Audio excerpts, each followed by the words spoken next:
India versus New Zealand पहला T20 आई खेला जाएगा नागपुर के अंदर। अब सिटी ऑफ ऑरेंजेस में क्या वो मैन इन ब्लू जीतती है या फिर मैन इन ब्लैक एक बार फिर से हमको देती है हार। ये तो होगी देखने वाली बात, कौन पड़ेगा किस पे भारी, किसका बस है बैंड बाजा। हिंदुस्तान करेगा पलटवार या फिर न्यूजीलैंड रखेगा अपना जारी ये वार।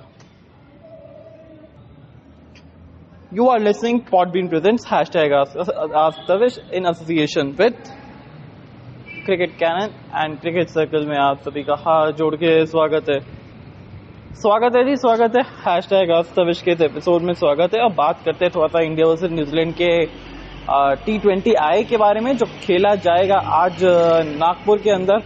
अब महाराष्ट्र साइड की तरफ नागपुर हाई स्कोरिंग रन्स रहते हैं, स्ट्राइक बाउंड्री थोड़ी सी बड़ी रहती है, यानी कि स्पिनर्स के लिए मदद रहती है। अब पहले न्यूजीलैंड की कर लेते हैं चर्चा कि न्यूजीलैंड का कौन होने वाला है 11 के अंदर। तो देखो ओपन करने आएंगे टिम रॉबिन्सन, साथ में रहेंगे Devon Conway. Left hand right hand combination रहेगा। नंबर 3 पे आ जाते हैं आपके पास रचिन रविंद्र, 4 नंबर पे डेरिल मिचेल, 5 पे ग्लेन फिलिप्स, 6 पे जेमी नेशम, 7 पे मार्क चैपमैन, 8 नंबर पे मिचेल सैंटनर, 9 नंबर पे जैकब डफी, 10 पे इश्क सोडी और 11वें नंबर पे आपके पास मैट हेनरी आ जाते हैं। तो ये 11 होने वाला है इस टीम का, एक संभावित 11 इस टीम की, और जो कि वर्ल्ड कप के लिए भी ये लोग प्रिपरेशंस कर रहे हैं। अब भारत की तरफ चलते हैं कि भारत की तरफ क्या 11 हो सकता है। तो देखिए ओपन करते हुए नजर आएंगे आपको अभिषेक शर्मा और संजू सैमसन। नंबर 3 पे खुद कप्तान ने कह दिया है कि ईशान किशन खेलेंगे नंबर 3 पे, so no discussion at all. Number 4 पे खुद सूर्य कुमार यादव रहेंगे। 5 नंबर पे थोड़ा सा चेंजेस हो सकते हैं अकॉर्डिंग टू द कंडीशन, या तो कभी अक्षर को भेज देंगे, कभी हार्दिक आ जाएंगे, कभी दुबे भी आ सकते। तो अक्षर हार्दिक दुबे ये हो जाएंगे आपके 5, 6, 7। 8 नंबर पे हर्षित राणा, 9 नंबर पे वरुण चक्रवर्ती, 10 पे कुलदीप यादव, 11वें नंबर पे आपके पास is a player that who can bowl Jasprit Bumrah यार। I mean but now we suddenly realise कि फिर आपका जो मेन वेपन है अर्शदीप सिंह वो कहाँ पे खेलेंगे। बट आई मीन क्या राणा बाहर जाएंगे, अर्शदीप अंदर आएंगे, देखते हैं, लेट्स सी। क्योंकि 7 नंबर तक आपके पास बहुत अच्छी खासी बैटिंग है। 8 you can have Kuldeep Yadav, 9 number पे आप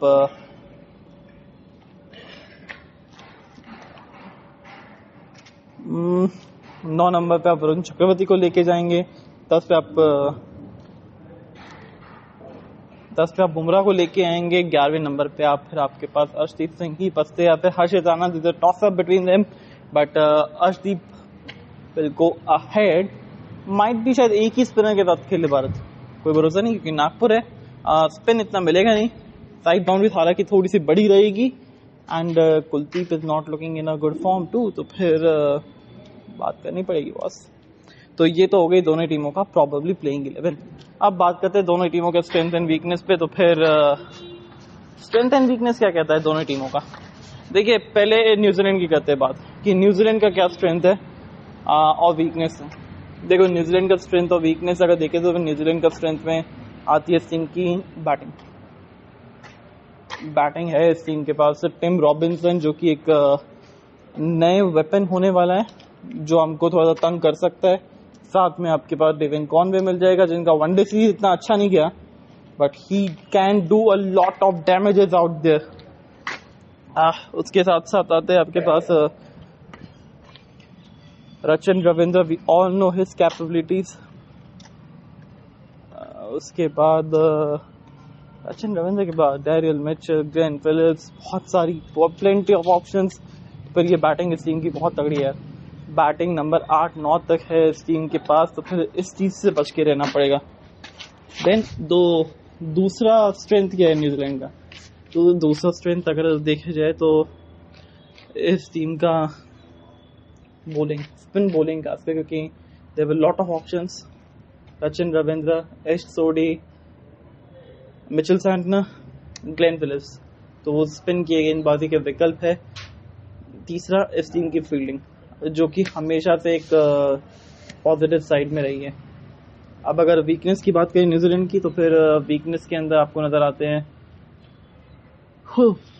वीकनेस के अंदर क्या, अब आप इस टीम को उठा के देखते हो तो वीकनेस को ज्यादा नजर आती नहीं है। तो ये टीम का स्ट्रेंथ है। सडनली अगर न्यूजीलैंड की वीकनेस के ऊपर बात करें तो आप पाएंगे कि न्यूजीलैंड की टीम में क्या ही वीकनेस होगा यार, बट है they don't have experience spin, मतलब थोड़ी सी बैटिंग जो है, बॉलिंग है ना, इनएक्सपीरियंस नजर आती है। चाहे वो पेस बॉलिंग बैटरी की आप बात कर लें, Matt Henry is only experience person, तो वहां पे एक थोड़ा सा दिक्कत वाली बात है।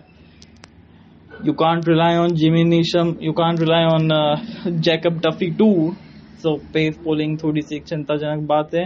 दूसरी चीज वो डेथ बॉलिंग है, ऑल्दो पेस बॉलिंग के अंदर भी सिर्फ एक वो डेथ बॉलिंग है जो इस टीम को तकलीफ दे सकती है, बाकी सारे बेसिस जो है इस टीम ने कवर कर रखे हैं, and it's going to be very important for New Zealand. आपको अपनी बॉलिंग का फायदा उठाना पड़ेगा, पेस बॉलिंग का और बेहतर करना पड़ेगा। अभी जो ऑप्शन है उसके अंदर तो ये इनकी सबसे बेस्ट 11 है। अब अगर भारत की तरफ चले तो फिर भारत का क्या स्ट्रेंथ और वीकनेस है। भारत का स्ट्रेंथ क्या है इस टीम का, batting. I mean they were absolutely magnificent, fantabulous, fabulous, क्योंकि आप पाते हैं कि वहां पे आपके अभिषेक है, संजू है, सूर्य है, ईशान है, हार्दिक भी है, बाबा रे बाबा, शिवम दुबे भी है, तिलक भी है।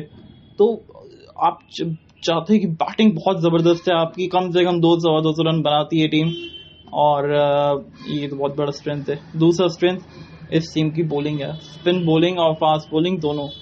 चाहे वरुण चक्रवर्ती हो, कुलदीप यादव हो, जसप्रीत बुमराह हो, अर्शदीप सिंह हो, हर्षित राणा भी हो, और Hardik Pandya, Akshar Patel, there are plenty of options out there. तो स्पिन बॉलिंग भी, चाहे बॉलिंग यूनिट हो गया चाहे बैटिंग यूनिट हो गया, they were absolutely effective and fantabulous, fantastic. Last but not the least, इस टीम की अगर आप फील्डिंग की बात करें तो फील्डिंग भी काफी अच्छी खासी रहती है, खासकर ग्राउंड फील्डिंग। कैचिंग फील्डिंग के अंदर थोड़ा सा एक समस्या है जिसको सॉल्व करना चाहेगी हिंदुस्तान। बात करें वीकनेस के ऊपर, सडनली अगर आप इस टीम को देखो ना तो कोई वीकनेस नजर आती नहीं है, बट काफी सारी वीकनेसेस है यार इस टीम में भी। एक, आपके पास वो डेथ बॉलिंग की नहीं है, समस्या डेथ बॉलिंग की है। अगर किसी दिन अर्शदीप का दिन खराब हो, बुमराह का दिन खराब हो, कि टीम आराम से 175 रन खा सकती है, 180 रन, 200 रन के ऊपर खा सकती है। और पूरे विश्व कप में बुमराह का खराब दिन आएगा एक बार, तो वो उस चीज के लिए आपको रेडी रहना पड़ेगा। साथ में Bumrah has not played a cricket from the last, I think वो टेस्ट सीरीज हुई थी एक आखिरी, मुझे याद है साउथ अफ्रीका के, उसके बाद वो सिर्फ T20 आईज के लिए नजर आए थे वो साउथ अफ्रीका के। तो T20 आईज को भी अगर आप देखें तो फिर उसमें से एक मैच मेरे को याद आता है जिसमें खूब अच्छी खासी पिटाई हुई थी। He is not playing cricket consistently, तो फिर वहां पे वो रिदम ब्रेक होना, सब कुछ होना, वो एक लाजमी सी बात है। But just before the world cup आप 5 मैच की श्रृंखला खेलते हैं ना, तो फिर आपका रिदम अपने आप बैठता है, that's not an issue. But death bowling है, और 2021 से लेके 2024 तक बुमराह ने एक भी छक्का नहीं खाया था T20 में। अगर खाया भी था तो इतना कोई फर्क नहीं पड़ा, बट एशिया कप के बाद से, 2024 के बाद से वो बाउंड्रीज बहुत ज्यादा कंसीड कर रहे कई बार जसप्रीत बुमराह।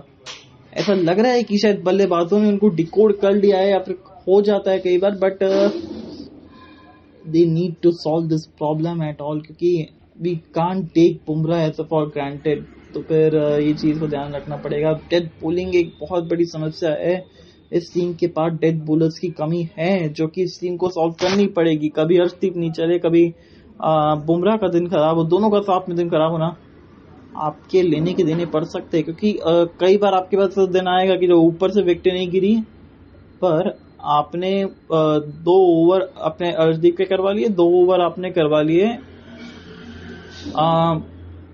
बुमराह के, फिर 5वां ओवर आता है हार्दिक का, वो भी बहुत रन कर देते थे। मजबूरी हो जाएगी आपको 1 ओवर बुमराह या अर्शदीप का करवाने का। उस केस में कप्तान क्या करेंगे? और हर मैच जरूरी नहीं है कि वरुण चक्रवर्ती के एकदम बेस्ट है, कभी उनका भी फॉर्म डिप हो सकता है, उस चीज के लिए भी रहना पड़ेगा। तो फिर इस टीम के पास कैपेबिलिटी है और पोटेंशियल भी है, no doubt about it, but थोड़ा सा उसको किस तरीके से यूज करना है वो भी आपको देखना पड़ेगा। तो ये वीकनेस है, बाकी और कोई वीकनेस नजर नहीं आती। अब बात करते हैं प्रेडिक्शंस की, तो फिर प्रेडिक्शंस वो 3 प्रेडिक्शंस रहती है हमारी। इससे पहले नागपुर का मैदान है, तो जो टीम टॉस जीतेगी पहले बॉलिंग करना पसंद करेगी। हालांकि साइड बाउंड्री सबसे पड़ी रहती है, उसका इतना कोई प्रभाव रहने नहीं वाला, बिकॉज इतना कुछ वो वेस्टर्न साइड की तरफ है ना, वेस्टर्न साइड की तरफ वो आती नहीं है। तो फिर जो टीम टॉस जीते, मैं तो कह रहा हूँ पहले बैटिंग ले लो, ओस आएगी नहीं इतनी, और अगर ओस आती भी तो ज़्यादा फर्क पड़ेगा भी नहीं ना। तो फिर और आपको चैलेंजेस के लिए रेडी रहना है। आपकी जिस तरीके की बैटिंग अटैक है, बैटिंग लाइनअप है, आपने 200 प्लस 220 230 रन स्कोर कर देना है और उसके बाद सामने वाली टीम के ऊपर प्रेशर डालना है। तो फिर जो टीम टॉस जीतेगी पहले बैटिंग। नंबर 2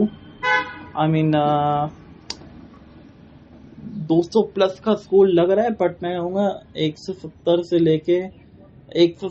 लेके 220 के बीच में आपके रन बनने वाले हैं। Last but not the least, तो मुश्किल है कहना, बट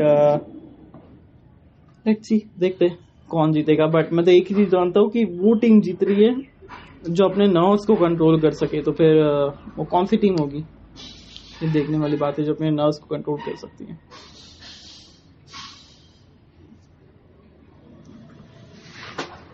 और एक चीज मैं कहूंगा, ये मैच शुरू होने से पहले प्रेडिक्शन है, किस तरीके से पिच रिपोर्ट रहता है, किस तरीके से कंडीशंस रहता है बैटिंग के लिए या फिर बॉलिंग के लिए। अगर उस कंडीशन के अकॉर्डिंग आप नहीं जाए तो वो शायद 175 भी नहीं बनने वाले, ये बात तो कंफर्म है। तो फिर देखते हैं किस तरीके से पड़ती है ये मुकाबले की बात।